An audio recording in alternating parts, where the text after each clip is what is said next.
I'm Dr. Keval Changadiya, and I did my MBBS and MD from BJNC, and my neurology, DNP neurology from Army Hospital, INR, New Delhi.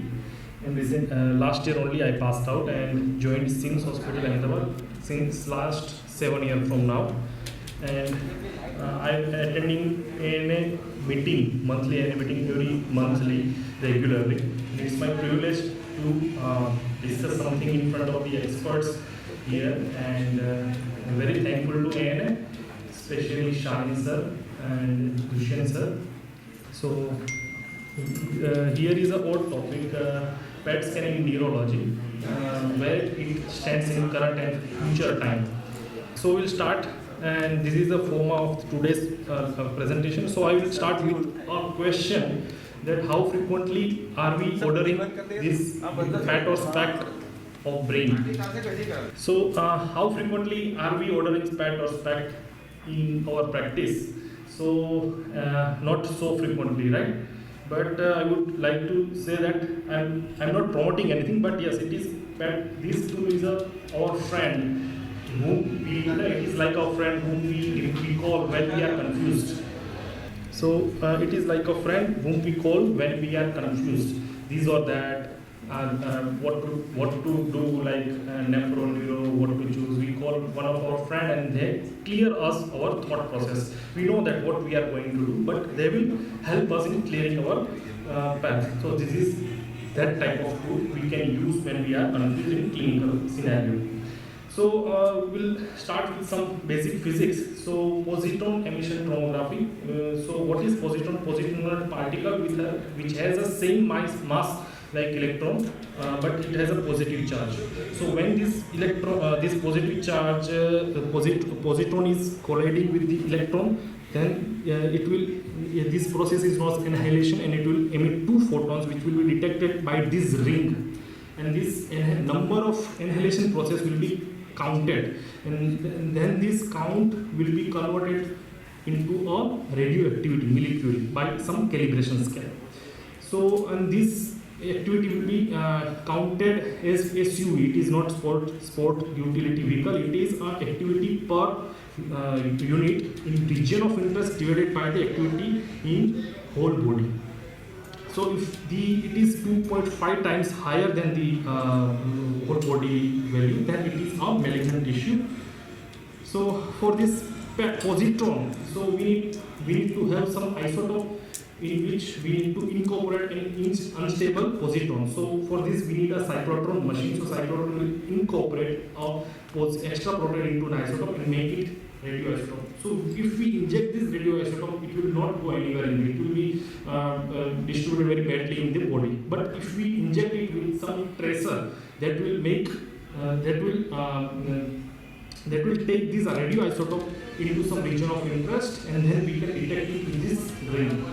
So in nuclear medicine, there is nuclear imaging. There is basically two types of imaging we are using in clinical practice: SPECT and PET. So SPECT will detect gamma rays by the gamma cameras. PET will detect the positron rays. So for this we need a radioisotope. So there are two types of radioisotope who are the radioisotope which are emitting the gamma rays and which are emitting the positron. So these are two. But we need a tracer. So tracer is important because it will combine with the tracer, and we need to, according to the clinical scenario, we need to choose a tracer. So if we want to evaluate the dopaminergic system, we need to order a TRODAT, which is the TRODAT is a propensity to combine with the technetium 99, so it is always a SPECT. But if we want to look for the glucose metabolism in the brain, we have it is combined with this positron and radioisotope, and we need to order a PET. So this is basic difference between this. These are the commonly used tracers: TRODAT, HMBO1, ECD for the blood perfusion, MIBG and the thallium for the cardiac purpose. And here we have DOPA, methionine, amyloid, tau, and non-propandat. So these all are the tracers which can be used in our practice. There are so many, but these are commonly used. So these are the machine. This is the PET machine. Here we can see there is a ring which will count the inhalation happening here, and this is the SPECT machine. The SPECT has basically gamma camera which will detect the gamma activity. There is no as such ring around formation, so it will not detect 360 angle. So resolution is poor in SPECT, but PET the resolution is better. So basic difference is in SPECT and PET is that SPECT is cheaper. Radioisotope is easily available. We don't need any cyclotron machine. We can easily make it available and it can easily transport, but it has a poor resolution. And PET is relatively costly, requires cyclotron machine to make it, and so that's why it's costly, but it has a good resolution. So SPECT cost around 10-12,000 and PET is around 20,000, I suppose.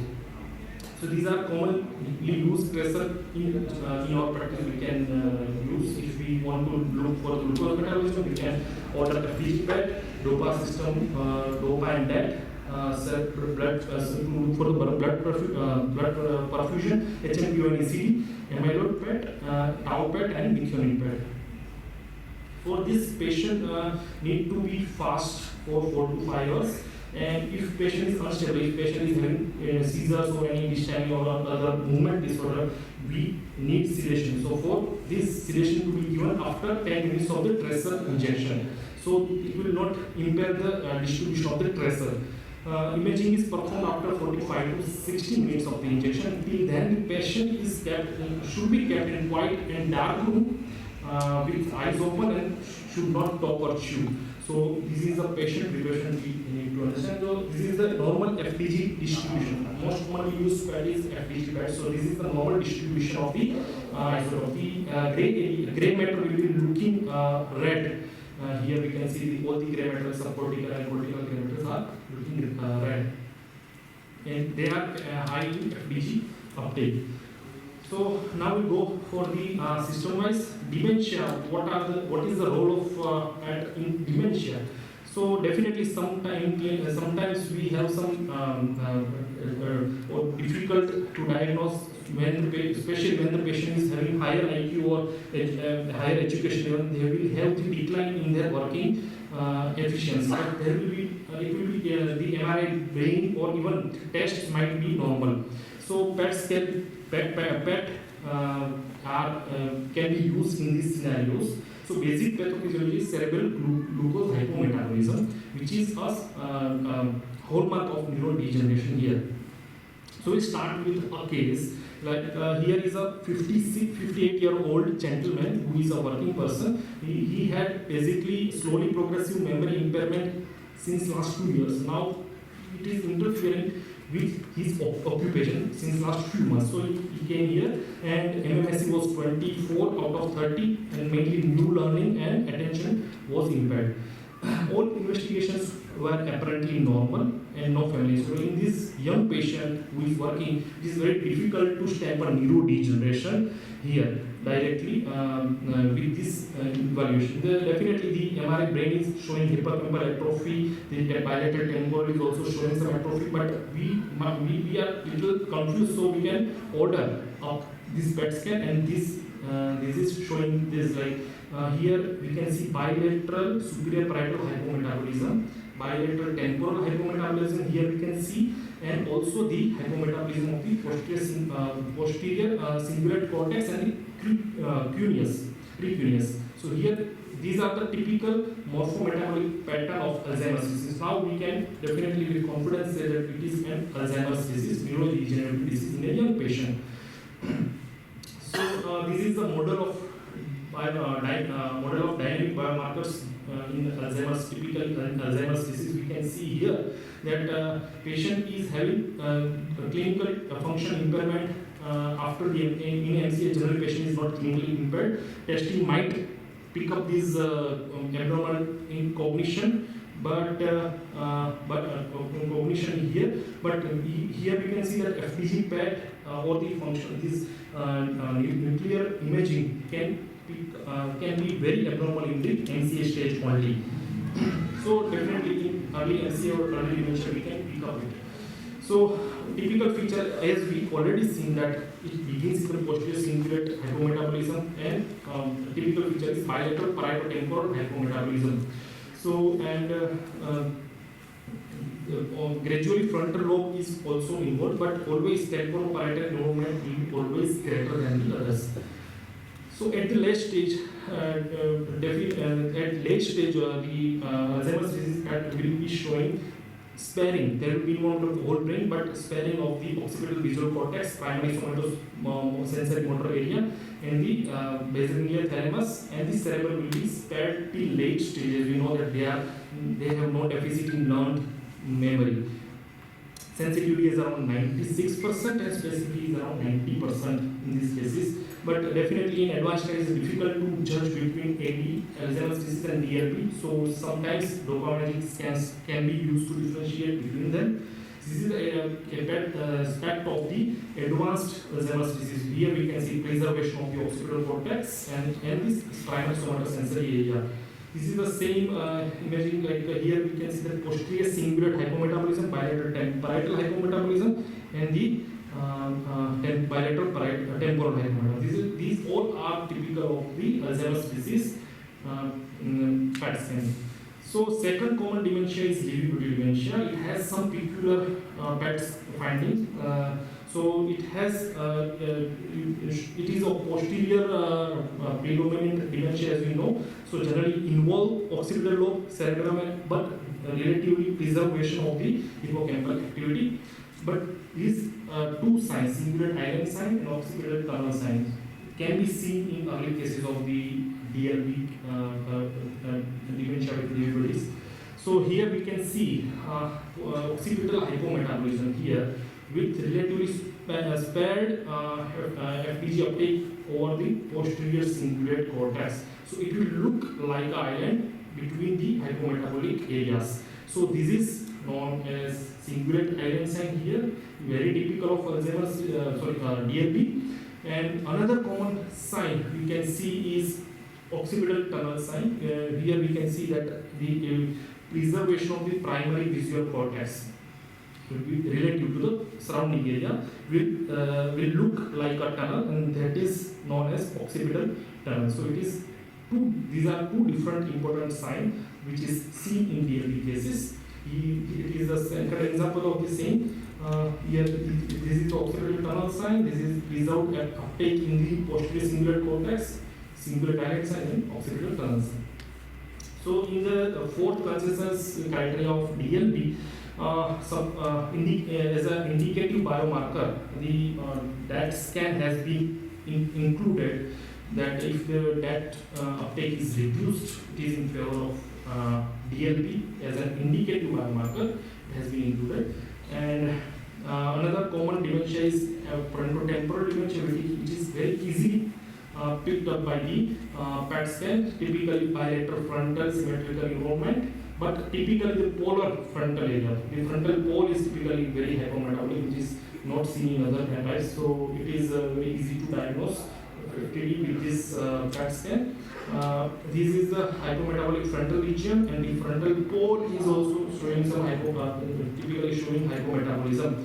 And as we can see, this above image is normal PET scan. These both below images are the digitalization of this PET scan. If we want to look for hypermetabolism, we generally look to the above images, and this is Cortex ID software, and where the hypometabolism, it will reverse the things, like normal areas will be looking black and hypometabolic areas will be looking colorful, like the red. The more red, it is more hypometabolic. So there is hypometabolism on the frontal lobes here. Vascular dementia, generally it is not so helpful, but yes, if the patient is having stroke and he has having progressive cognitive decline after stroke, we are confused that after stroke he has no any fresh problem, then why is declining day by day, then definitely we should suspect mixed dementia, and we can order this. Sometimes the stroke might becloud the underlying primary dementia. So sometimes it can be used in vascular also. This is another entity, primary progressive aphasia, which has predominantly language cognitive dysfunction with relative sparing of the other cognitive functions. As we know that there are three types of primary progressive aphasia, though these are language dysfunction. So predominantly problem will be there on the left side, right? So three types, as you know, that logopenic variant. This is a variant of Alzheimer's disease. Pathology is also like Alzheimer's disease, and the hypometabolism, the PET findings are also like Alzheimer's disease, but it will be on the left side. So left parieto-temporal hypometabolism, as we can see here, this is the abnormality in logopenic variant. If the patient, a synaptic variant and the non-fluent variant are types of FTDs.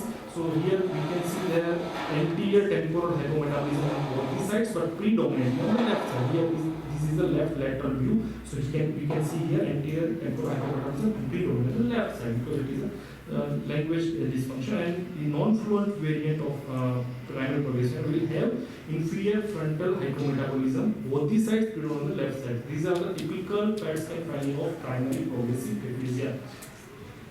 So this was all for dementia, but yes, some nowadays dementia is we need to pick up NCI also in our practice very early. So FTG can discriminate NCI from the normal with 86% sensitivity and 86% specificity. But definitely, if patient having NCI and we are confused, then we can order this and it might detect and we can label that.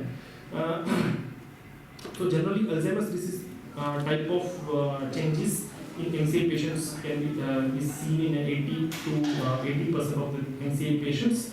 Other like DLP pattern and FTD pattern might also be seen. So can anyone tell that these is images of two different patients with MCI meet? This is MCI, two different patients with MCI. This is the PET scan images. All other reports are normal.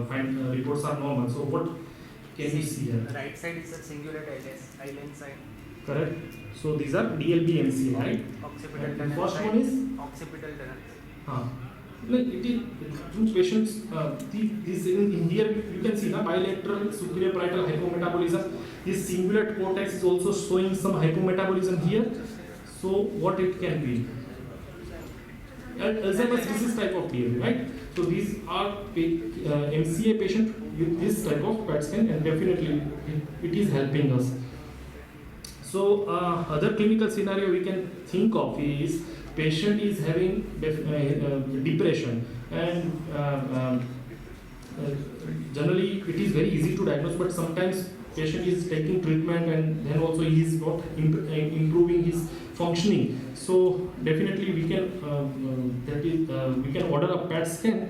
So depression also might show abnormal PET scan that generally the frontal lobe predominant hypometabolism, predominant also lateral prefrontal cortex, lateral frontal hypometabolism along with some subcortical hypometabolism. This is typical of depression, but it will be used in our practice in this scenario.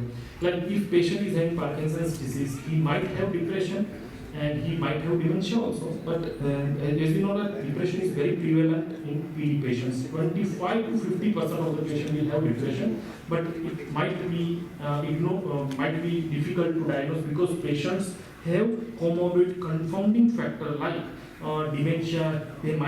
They will have facial mask-like faces, bradykinesia, apathy, and hypophonia. We might not know he is having depression or dementia. Both can happen in these patients. So it is very important to differentiate between these two, because if we treat the depression, it might improve the functioning of the patient in general. So PET will help in this scenario. Like if patient is having PD with depression, definitely there will be frontal hypometabolism, and PD with dementia will be having typical Alzheimer's disease like posterior hypometabolism. It is very easy to differentiate between these two. If the patient requires any intervention for depression like RTMS and ECT, we can order because it will improve this functioning. So in general, in dementia, the FTD hypometabolism of mainly two patterns, anterior and posterior. So posterior hypometabolism is common. It is seen in Alzheimer's disease type of Alzheimer's dementia, LBD and PD with dementia. It is PD dementia is generally similar like Alzheimer's disease on PET scan. Entry hypometabolism, very few conditions. First is FTD, they will have frontal with some temporal neuromovement. PSP will be having typically medial frontal because it is a subcortical dementia, so there will be having medial frontal hypometabolism. We will see one case also. And depression. These are the typical three entry hypometabolic pattern in the PET scan. So basically, what is the clinical usefulness of this in dementia patients?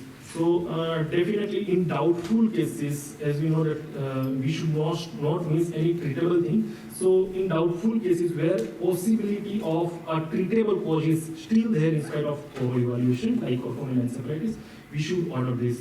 To detect dementia in early stages, especially in patients with higher IQs, early age onset, persistent, progressive, unexplained MCI or dementia, we can order it. Depression versus dementia, specifically in Parkinson's disease with depression and dementia, we can order it. Vascular dementia versus pattern, which is progressing without any cause, then we can definitely order it to look for the mixed dementia. In future, if any anti-amyloid therapy is coming here, then definitely amyloid PET will be required for this. And currently it is being used for the evaluation of new molecules that can change disease progression in dementia patients. Limitations of PET and SPECT in general, that is common for each type of, it is common in general, that cost factor, it is relatively costly, but yes, SPECT is not that costly. Availability, reliability and expertization, we need an expert who is doing the brain PET regularly, and because that might change the findings, and consistency of findings. So these are our limitations, but as you can see, all limitations can be overcome. It will not go in details of these chemical imaging, which is not currently used in all practice in India. So basically, amyloid imaging can be done with this Eastman compound B, this all other are tracers. This is findings of prime trial. So as we know that aducanumab has recently been approved, FDA approved. Here we can see that if amyloid PET is showing high uptake of the avid uptake of the amyloid before the treatment. After 1 year of the treatment, the amyloid PET is way better than the previous one. So currently, but amyloid PET cannot be used for diagnosis because normal aging brain will also have positive amyloid PET. So it is generally currently being used to evaluate the in therapeutic intervention, and in USA and other countries, if we want to give aducanumab, we have to order amyloid PET, and it should be positive. So amyloid PET positive, then only we can give the aducanumab. Tau imaging is not practical, and it will be not used in future also. It is generally only used, and it will be used to evaluate the new molecules. So another subspecialty is movement disorder and the nuclear imaging. It can be using this type of patients also. So definitely for this, we have to have some dopaminergic system tracer. We want to evaluate the dopaminergic system. Now, glucose metabolism is also used, but for this typically we need dopaminergic system tracer. So that this tracer will go there and in vivo indicator of the dopamine system.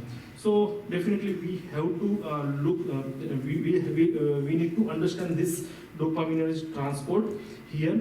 This is the presynaptic now terminal, post-synaptic now terminal.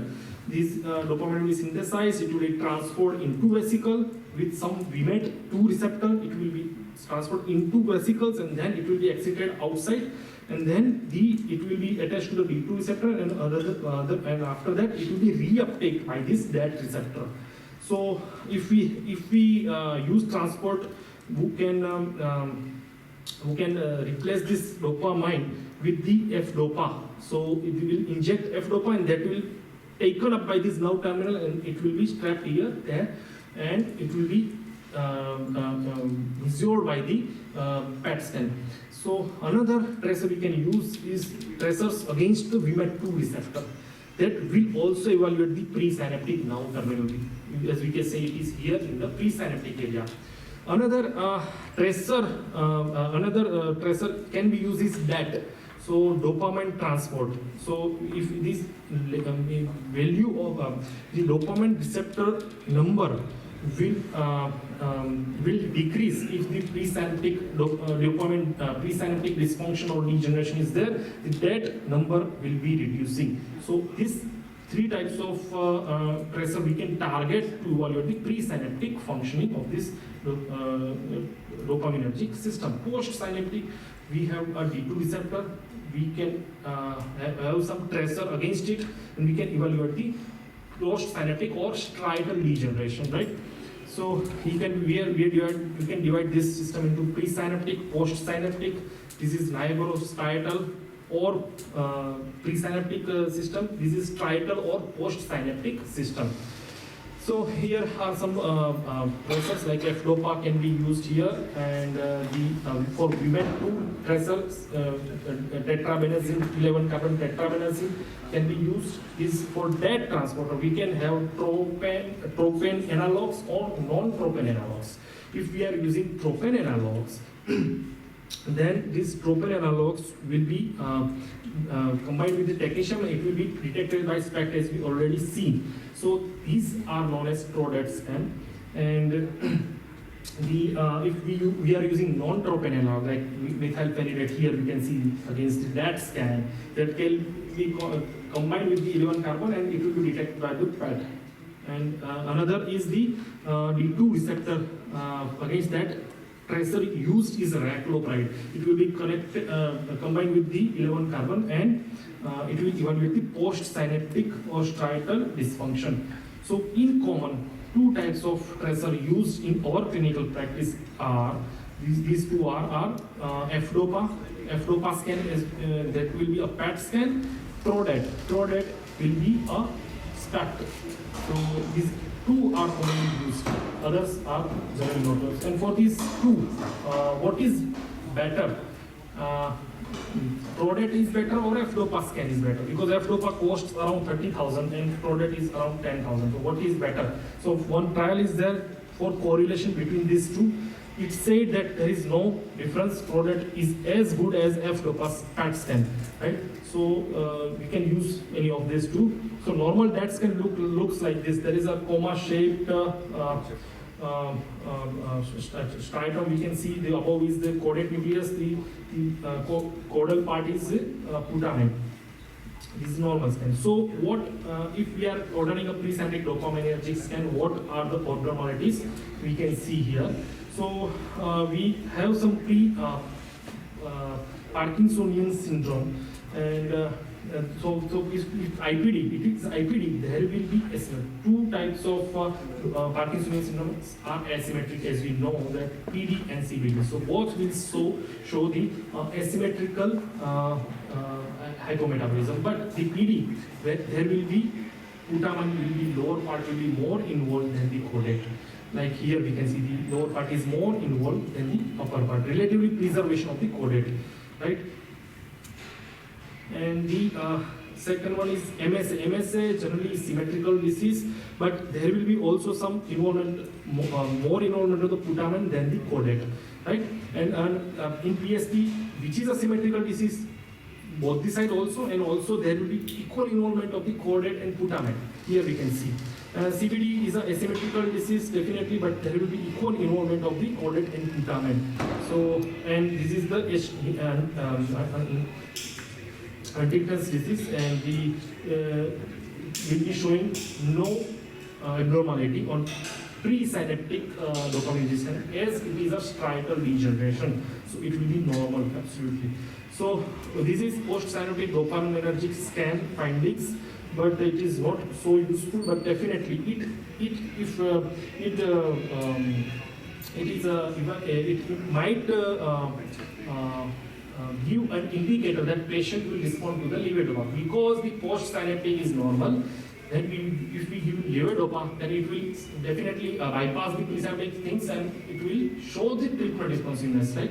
So if the IPD patients will having normal D2 receptor scanning because there is no post-synaptic dysfunction, no striatal degeneration. In MSA, there will be abnormality, symmetrical abnormality of the D2 receptor scanning. You can see here.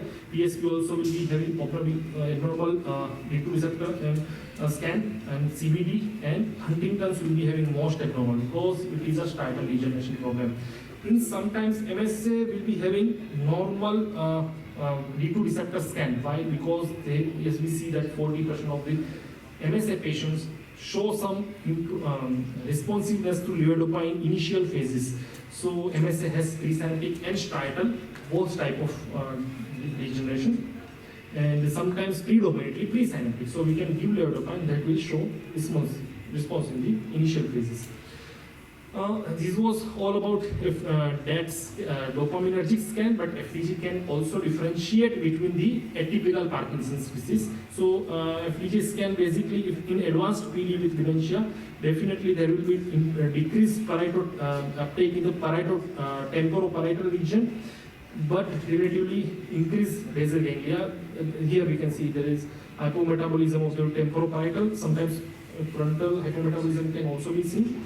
And in PSP, as I told previously, this is in MSA, there will be decreased uptake in striatum, but if it is a MSA-P predominantly, and if it will be decreased uptake in the cerebellum, if it is predominantly MSA-C. So in PSP cases, definitely there will be, I told it is a frontal hypometabolism problem, but medial frontal hypometabolism, here we can see, and also the striatal hypometabolism, and the brainstem will also show some decreased uptake. CBD is a asymmetrical disease, asymmetrical cortical and striatal hypometabolism can be seen, and Huntington's disease is definitely frontal and cortical hypometabolism with striatal hypometabolism. So this is an example of F-DOPA PET scan. First one is coma shaped, normal uptake, symmetrical. It is a normal controlled brain, right? This is the F-DOPA scan of the normal person. This second number, as we can see here, definitely some asymmetry is there, definitely some abnormality is there, asymmetry is there, but asymmetry is also there, and there is also the more involvement of the putamen and then the coded. So it is a Parkinson's IPD patient's PET DOPA scan. The third one, as we can see, there is definitely a problem, symmetric problem, and equal problem in coded and putamen. So it is a PSP. So this how sometimes it might help in this much, this perfectly. So which scan to order in Parkinsonian syndromes? It is either to order TRODAT in every Parkinsonian patients or to order a FDG scan. So definitely F-DOPA scan is better, and it can discriminate with IPD from the striatonidal degeneration form of the MSA in 70% of the cases, and in from PSP in 90% of the cases. But it is less effective in discriminating between the atypical Parkinsonian syndromes. So if we want to if we have a Parkinsonian disease patient, then if we are confused between IPD and atypical PD, then we definitely should go for TRODAT. And if we have a patient, we know that it is some type of atypical PD, and we want to differentiate for prognostication of other purpose, then definitely we should order FDG scan, right? So we will discuss a case here. He is a 54 years old male who has presented with some Parkinsonism, but he has some atypical features like axial rigidity is more than the appendicular rigidity, rapid progression, and poor response to syndopa. He is a working person, and otherwise there is no tremor or significant age restriction was also not there clinically.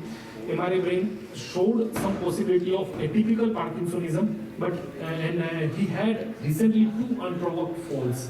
So PET scan was performed. So here we can see this is a real patient scan. Here we can see there is some abnormality, definitely some abnormality, and the abnormality is symmetrical, both the sides, at both the sides, and more or less equal. Chordate and the putamen both are equally involved. So definitely with of low pass scan only we can diagnose PSP. It will help us in diagnosing this PSP in young patients. So, and this is the FDG scan of the same patient. This yellow color is a normal one, and color coding is normal one, and the green color coding is of hypometabolic area. So here we can see this. We'll look from this superior this thing, and we can see there is hypometabolism of frontal region, but mainly in the medial frontal region. So it is a typical of PSP where we see bilateral symmetrical F-DOPA hypometabolism, equal on coded in putamen, or also we see medial frontal hypometabolism. So it was definitely confirmed a diagnosis of PSP. So this is FDG pattern of the different Parkinsonian syndrome. This is very good image which to understand this. So here, this first one is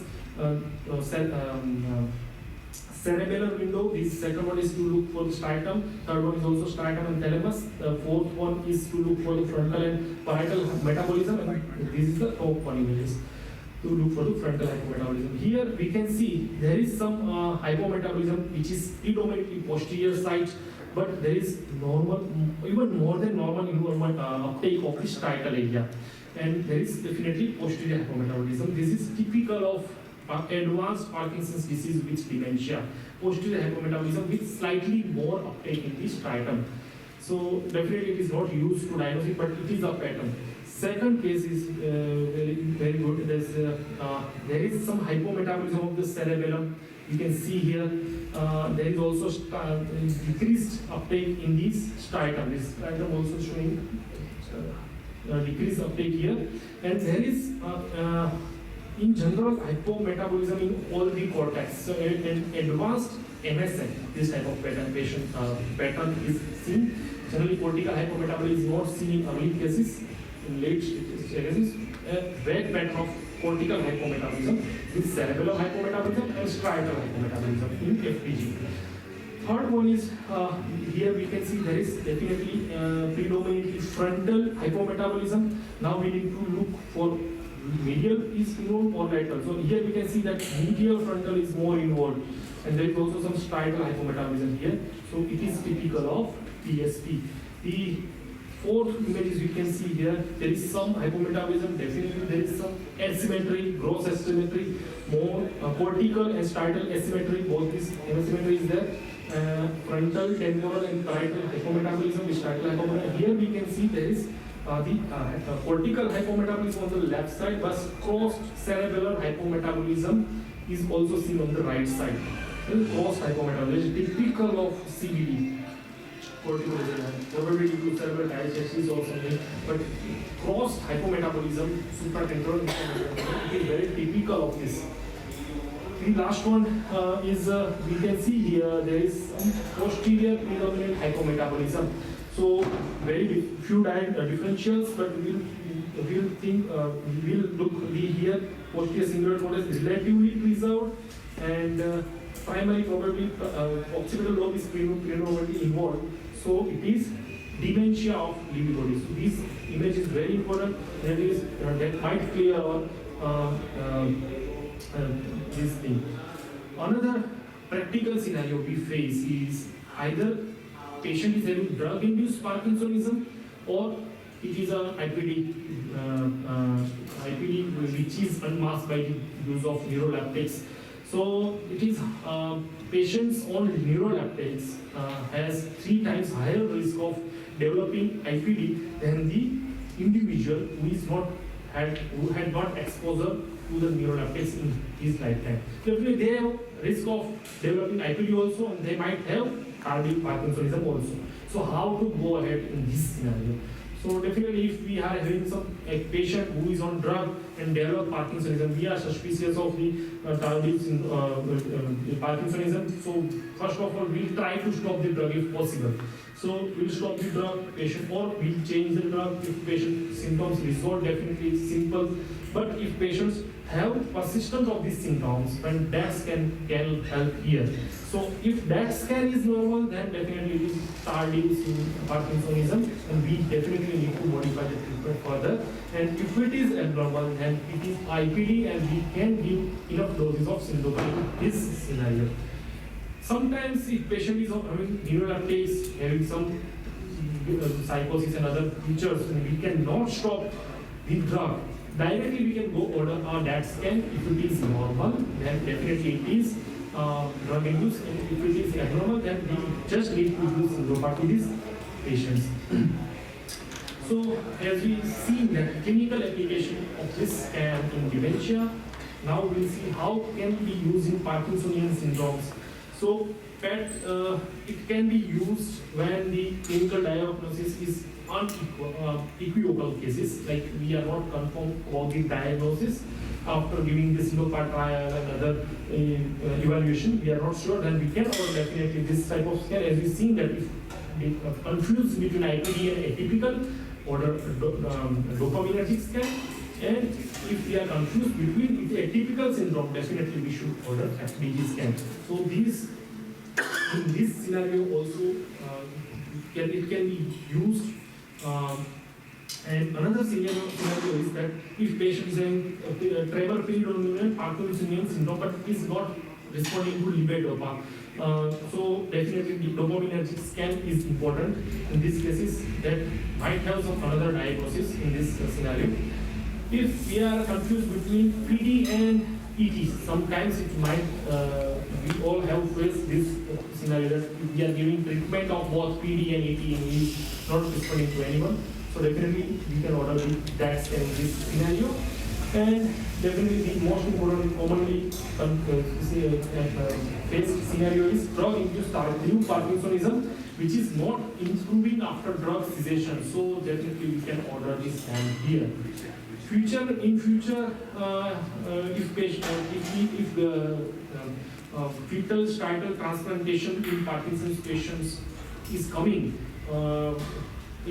currently it is being used in research that it is a marker of graft survival in fetal striatal transplantation trials. So in this type of transplantation, we can order this dopaminergic scan immediately, and we can see that the graft has survived here. So this was the commonly used scenario where this can be used. Another very important is epilepsy, where we can use this. So for epilepsy, almost all of us might have used this. That in ictal state, basically what happens, the perfusion of the brain parenchyma or the ictal discharging area will be increased. The blood perfusion will be increased, or glucose metabolism will also be increased. So if we are doing ictal scan, there will be hypermetabolic or hyperperfusion will be seen. As we see that for perfusion, generally we have to order a tracer who is measuring the perfusion. HMPAO and ECD are two tracers which can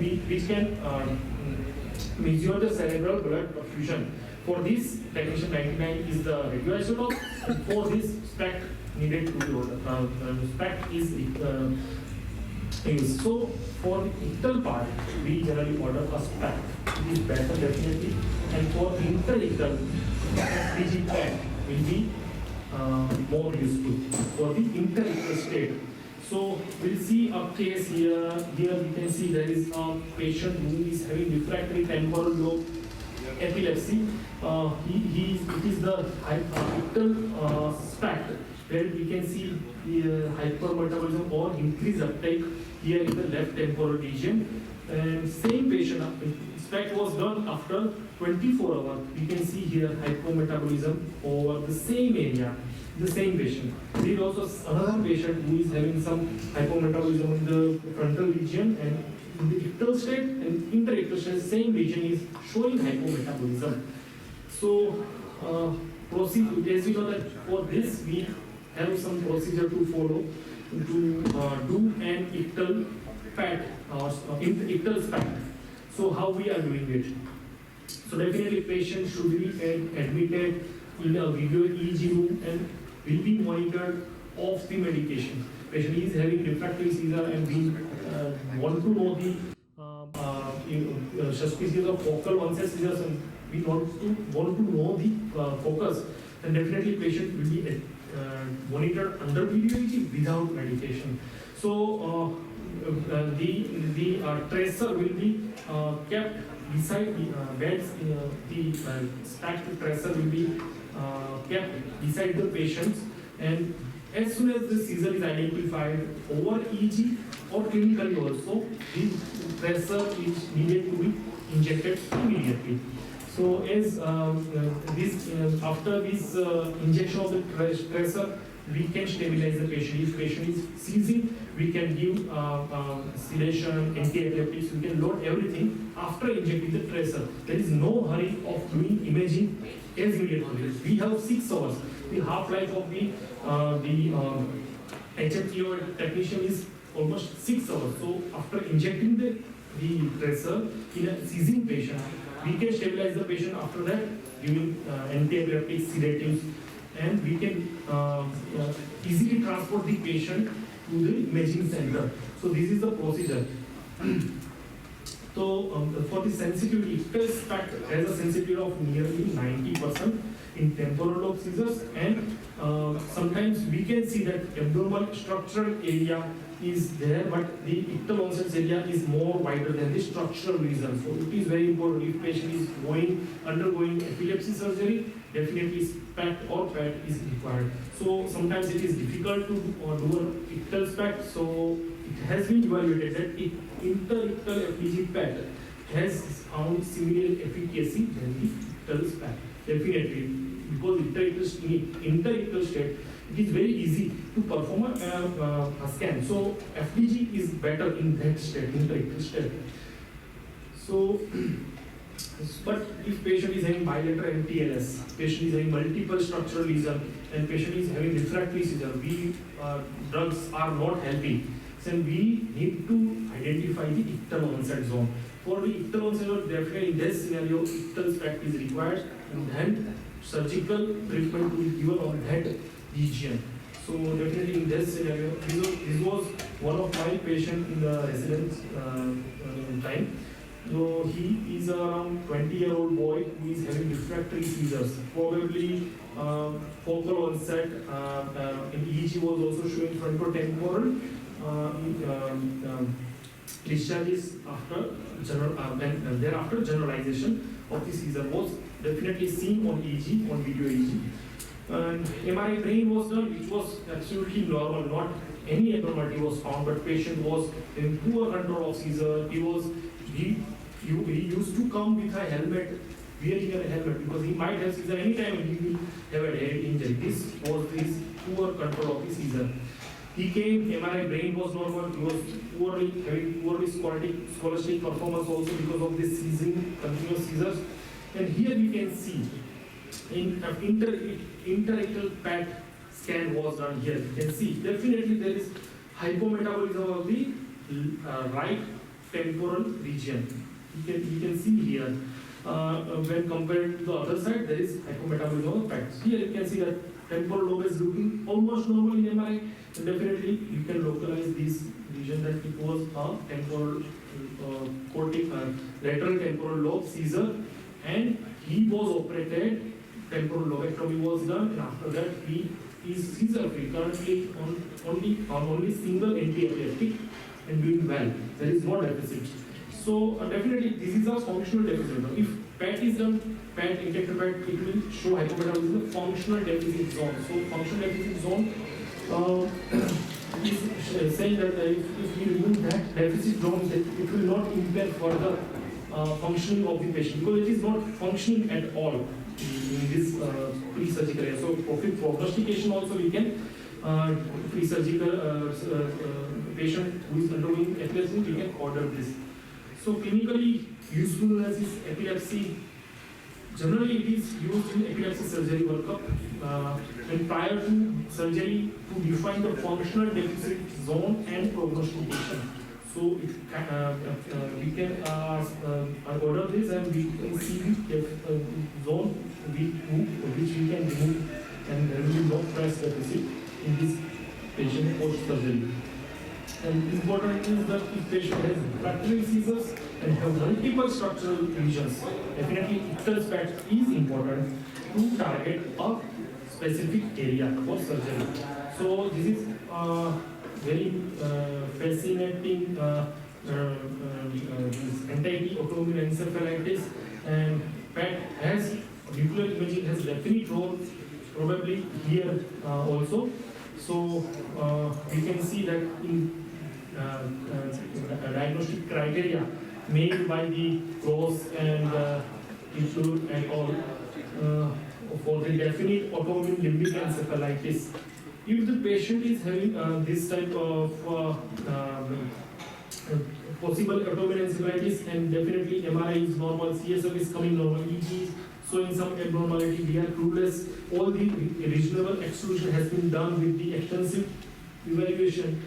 PET scan can be used here. Here they have written also that FDG PET can be used to fulfill this second number criteria. If MRI is not showing any abnormality, PET scan can use, and this can fulfill this criteria. Definitely we can diagnose a definite autoimmune limbic encephalitis with this. And here they have also written that FDG PET is might be more sensitive than the MRI in this type of scenario. So this is a study. Basically, it is a retrospective review of the autoimmune encephalitis patients diagnosed by the Gross criteria in 2016, as we published in Lancet. So it was retrospective analysis of this 61 patients of the autoimmune encephalitis. So out of which 32 only seropositive, all other were seronegative. So only 50% of seropositiveness. It is generally in clinical round also we can see that it is very rarely, it is very difficult to find seropositiveness in autoimmune encephalitis. CSF was abnormal in 62% of the patient, EEG was abnormal in 30% of the patient, MRI was abnormal in 40% of the patient. But FDG PET was abnormal almost 85% of the patients. But the pattern of the abnormality has not been described so far. It can be hypometabolism, it can show hypermetabolism, but mixed hyper and hypometabolism in a single patient can also be seen. The pattern is not described, but definitely abnormality was found in 85% of the patients. Here is a case where this is a real case of 58-year-old working lady. She had no any comorbidities. She had basically rapidly progressive dementia with some gait difficulties.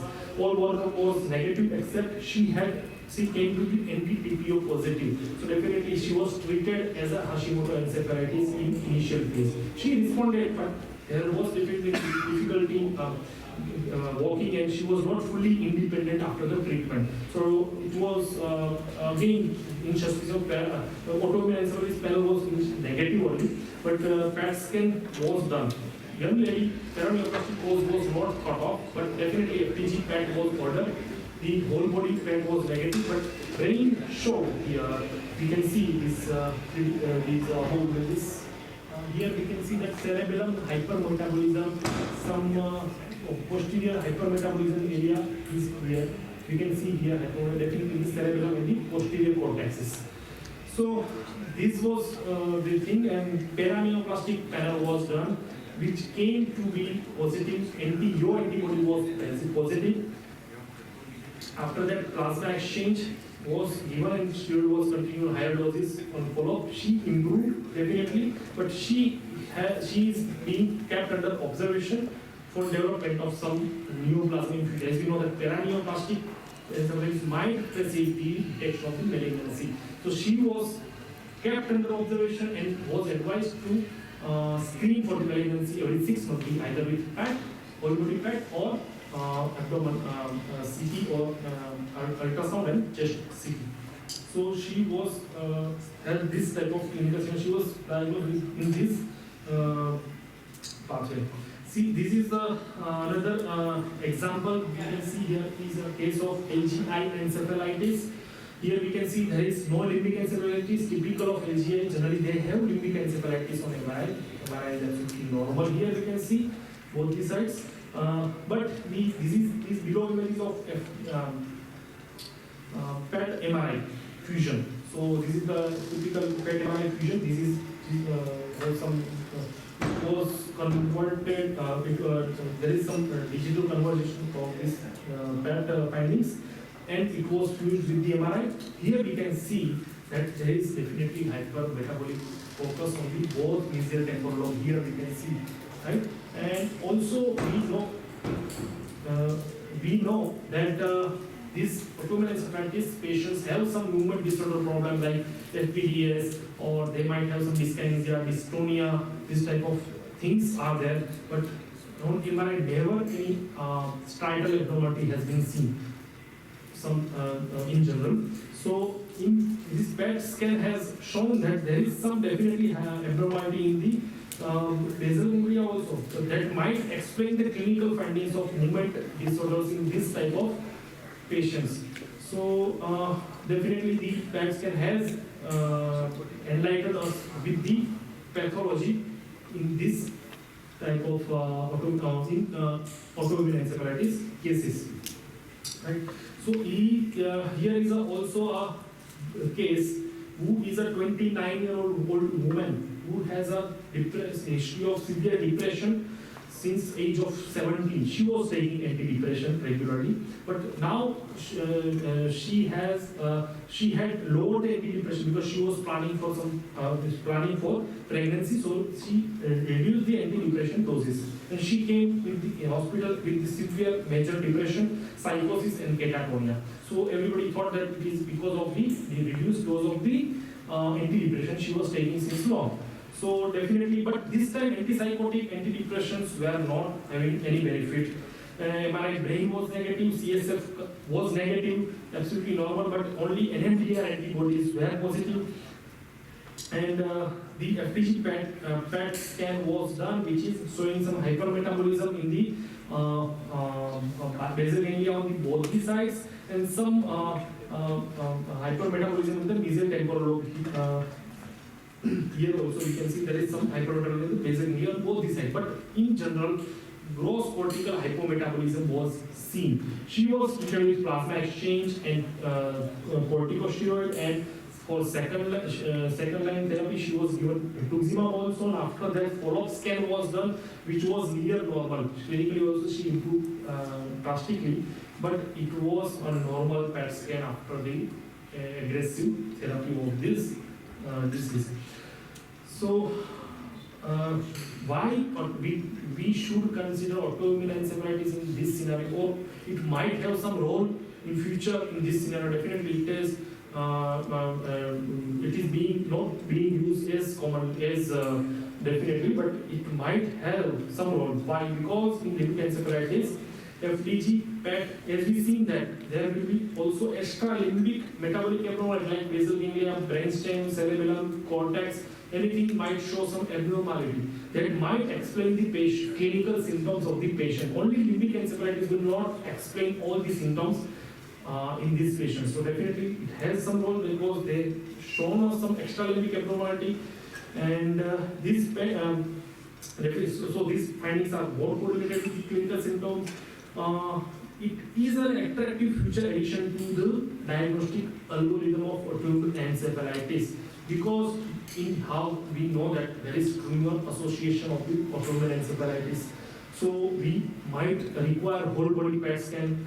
So that can be, so we can rule out the malignancy with the PET scan, and also definitely we rule it, and we can definitely diagnose the autoimmune encephalitis. So single two definite advantage, right?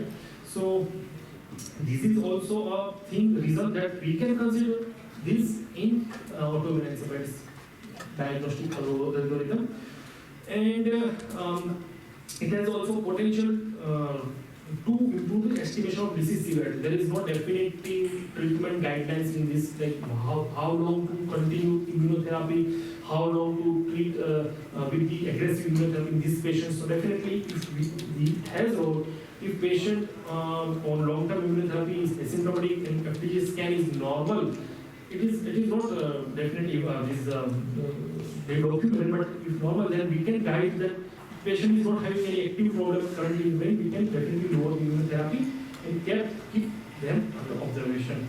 And another reason is that in future, PET MRI might come.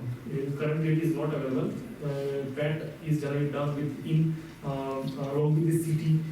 The CT will be done along with in the same sitting, in the same machine. But PET MRI is also available. It is not available in the dark, but PET MRI might come. Then definitely we can order the PET MRI directly than the MRI. So that is also a reason. And another reason is that PET, as we seen that portable encephalitis panel has 6 antibody. It is a costly thing. And if we are not suspecting any specific type, if we are suspecting there is portable encephalitis, but we don't know it is a very vague presentation, we can order PET scan. Definitely it has, as we seen that 85% chances that it will come abnormal. But the anti-portable antibody panel generally comes negative, or it has very less chance to come positive. So definitely it might be considered probably ahead of the portable encephalitis panel. So what is against its use in portable encephalitis? Why it has some problem? What is the problem? So if it is so better, then what is the problem? But it is portable encephalitis in relatively we need to treat it as early as possible. So it should not delay the therapy as early therapy is needed in portable encephalitis. If availability is this tool is not available, then we can go ahead with the therapy directly. And the exact pattern has not been described so far. Like we have seen hypometabolism, gross hypometabolism, sometimes hypermetabolism, mesotemporal lobe, but pattern has not been identified. So we need, there are so many trials ongoing for this thing, and positive and negative predictive value for the portable encephalitis is needed to be described. So in future, it might be evaluated with trials, and it might have definitely role in this. Another, but last, this was 4 things we have seen: dementia, movement disorder, epilepsy, portable encephalitis. Definitely there is some role. We cannot avoid this this tool. Or sometimes they will clear all diagnosis, and whenever we are in doubt in these 4 scenarios, 4 types of types of systems. Another is not so encountered by us. It is a neurological malignancy. If we are suspecting primary CNS lymphoma, we have a highly FPG. Definitely, sometimes it is required in lymphoma. But if in lymphoma, one thing I have seen that if patient is having, we are giving steroid and patient is not improving, or some chemotherapy we are giving, patient is not improving.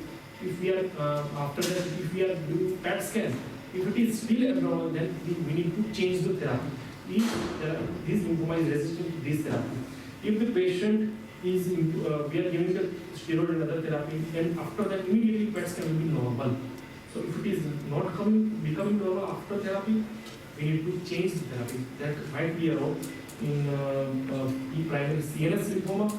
Otherwise, commonly encountered scenario is post radiotherapy changes that will look like a recurrence of tumor sometimes, right? So definitely PET scan can be ordered in this scenario to determine the site of biopsy. Patient might have a big lesion where to biopsy, we don't know. So for that, PET scan can be ordered. Most efficient area will be biopsy. And another natural impact, especially we have one patient who had the pontine glioma, which was slowly progressing. So patient was having pontine lesion, and we have evaluated for all the infections, CSF, we also started in AKT also because it was slowly progressing and it was not biopsy amenable because of the content level how to biopsy is very risky, so it was not biopsy. But in FTG, PET was also not showing so much FTG heavy uptake. Contrast was also not showing. So initially we thought that it can be low grade glioma, but patient had continuously progressing with AKT heavy treatment. So we ordered amino acid PET scan, which is a methionine scan. Methionine scan is used in malignancy of the CNS malignancy. So it shows some abnormality. Typically, it is used in glioma. So methionine PET diagnosed it as a low-grade glioma. So because there was no scope of biopsy in this patient. So these are the some cases we can use in this scenario. So basically, what are the takeaways? What are the take-home messages? Because the PET scan is used in neurodegeneration and also some type of treatable entity, right? And mainly FDG and dopaminergics scan used clinically. So we need to understand these two. Others are very difficult to apply. Possible clinical differentiation. So if we are calling our friend and we are asking that, please clear my confusion, we should have some decision in our mind. They will help you diagnose clearly or this confusion. If we are ordering without anything, then it is no use. So FTC PET, before ordering it, what we are ordering we should know, and why we are ordering, that is also important to know. And yes, it might clear the diagnosis in some types of scenario, and it might guide on treatment also sometimes. So definitely it is our good friend, and these are some suggested reading, and this is a good atlas, recent clinical nuclear medicine in neurology. They have very good cases. Some of this we discussed also, and thank you for your attention.